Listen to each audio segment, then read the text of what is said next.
বিসমিল্লাহির রহমানির রহিম। আসসালামু আলাইকুম সবাইকে, আশা করি সবাই ভালো আছেন। আজ আমি আপনাদের মাঝে খুব সহজ একটি রেসিপি নিয়ে এসেছি, তা হচ্ছে চাইনিজ ভেজিটেবল। খুব কম উপকরণ দিয়ে এই ভেজিটেবলটি বানানো যায়। আমি আপনাদের সুবিধার্থে এই উপকরণগুলো দেখিয়ে দিচ্ছি। তার আগে আপনারা সবাই আমার চ্যানেলটি সাবস্ক্রাইব করবেন, লাইক, কমেন্ট এবং শেয়ার করবেন আপনাদের ফ্যামিলি অ্যান্ড ফ্রেন্ডসদের সাথে। চলুন দেখা নেওয়া যাক কী কী উপকরণ আমরা ব্যবহার করছি। প্রথমেই আমি গাজর স্লাইস করে কেটে নিয়েছি, পরিমাণ মতো পেঁপে কুচি করে নিয়েছি, আর পেঁয়াজটাকে এভাবে কেটে নিয়েছি, আর ধনিয়া পাতা কুচি, মরিচ কুচি, আর মাংসটাকে একটু থেতলিয়ে নিয়েছি, আর নিয়েছি পরিমাণ মতো চিনি আর পরিমাণ মতো লবণ। প্রথমেই চুলায় একটি প্যান বসিয়ে নিব আর দিয়ে দিব পরিমাণ মতো পানি।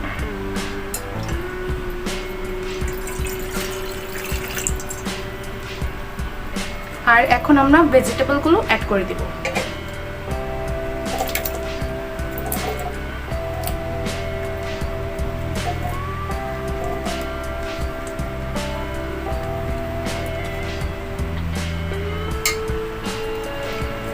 আর মাংসটাও অ্যাড করে দিব, আর খুব ভালো করে নেড়ে চেড়ে নিব।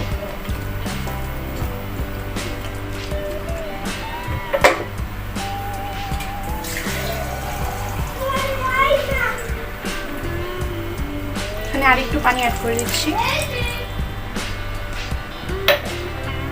এখন ভেজিটেবলগুলো একটু লবণ দিয়ে সিদ্ধ করে নিব।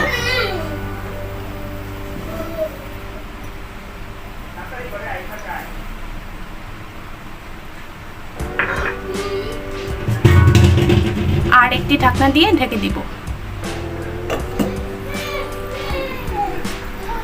সবজিগুলো সিদ্ধ হতে হতে এখন একটি বাটিতে আমরা কর্নফ্লাওয়ার গুলিয়ে নেব।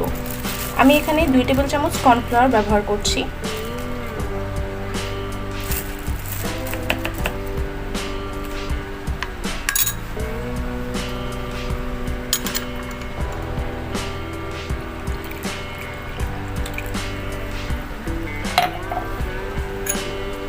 এখন খুব ভালোভাবে মিশিয়ে নেব।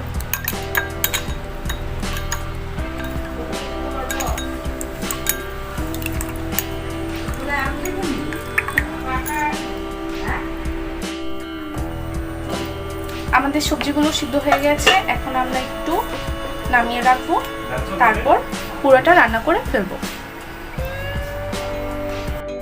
আমাদের গুলানো কর্নফ্লাওয়ারটা এখন আমরা দিয়ে দিব আর নেড়ে নেব।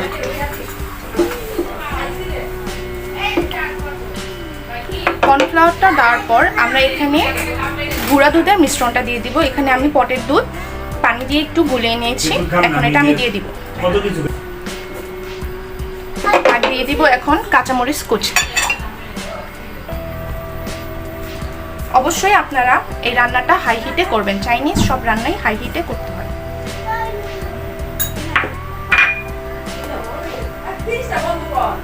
আর দিয়ে দিব পরিমাণ মতো চিনি।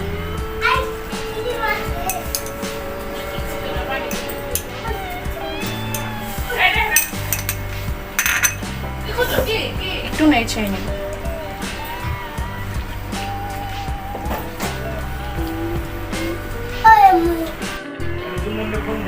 কিছুক্ষণ পর আমরা ধনিয়া পাতা দিয়ে এই ভেজিটেবলটা গার্নিশ করে নামিয়ে নেব।